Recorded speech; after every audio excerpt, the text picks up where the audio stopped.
नमस्कार, जय हिंद साथियों।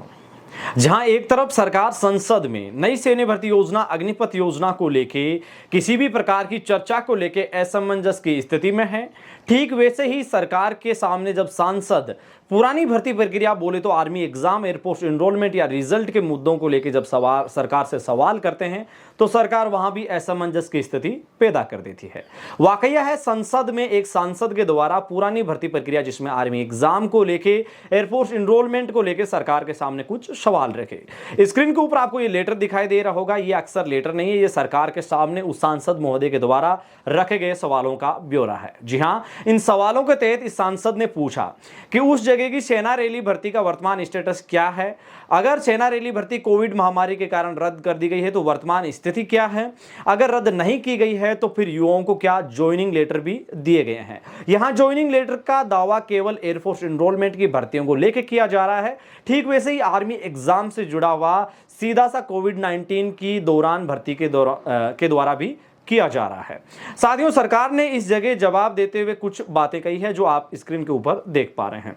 इसमें साफ तौर पे सरकार यहां भी असमंजस की स्थिति पैदा करते हुए नजर आ रही है।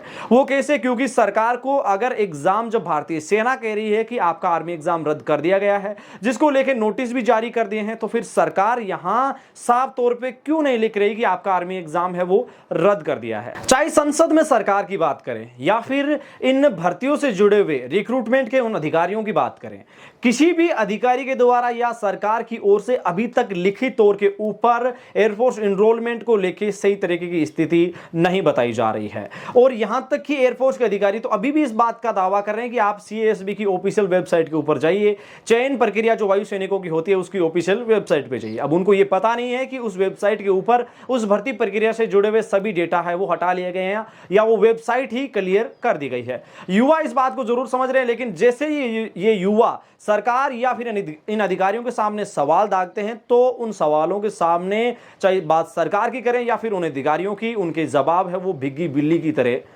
नजर आते हैं।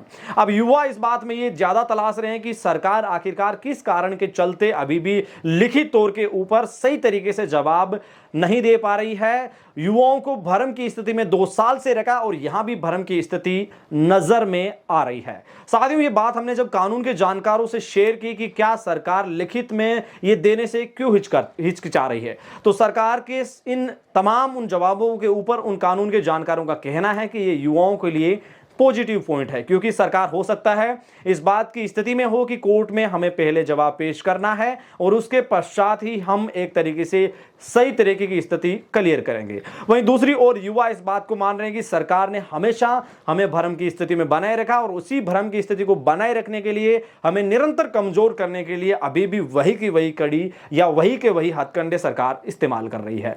युवा इस बात को लेकर ऑलरेडी पहले से ही आक्रोश की स्थिति में है और सरकार के सामने अब आवाज उठाने को लेकर बड़े आंदोलन की तैयारी में है। साथ साथ सरकार के सांसद इस कदर सवाल उठा रहे हैं, उससे ये लग रहा है कि सरकार भी अब कहीं ना कहीं सकते में है, क्योंकि सरकार एक तरफ अग्निपथ योजना को लेकर किसी भी प्रकार की चर्चा के ऊपर हामी नहीं भर रही है, वहीं दूसरी ओर इन सांसदों के सवालों के जवाब भी सही नहीं दे रही है। आप इस बारे में क्या राय रखते हैं, हमें जरूर कमेंट सेक्शन, इंस्टाग्राम हैंडल या मेल के माध्यम से जरूर भेजिएगा, क्योंकि आपके सुझावों को हम हमेशा सैन्य मामलों के जानकारों के साथ साझा करते हैं और वहां से मिली जानकारी आप तक वापस पहुंचाने का प्रयास करते हैं। आप देख रहे थे एडी आर्मी पॉइंट। फिलहाल के लिए दीजिए इजाजत अपने मेजबान धनेश को। वीडियो के अंत तक बने रहने के लिए पूरे एडी आर्मी पॉइंट परिवार का दिल से शुक्रिया। मिलेंगे फिर ताजा सटीक विश्लेषण भरे वीडियो के साथ, तब तक के लिए जय हिंद, जय भारत, शुक्रिया।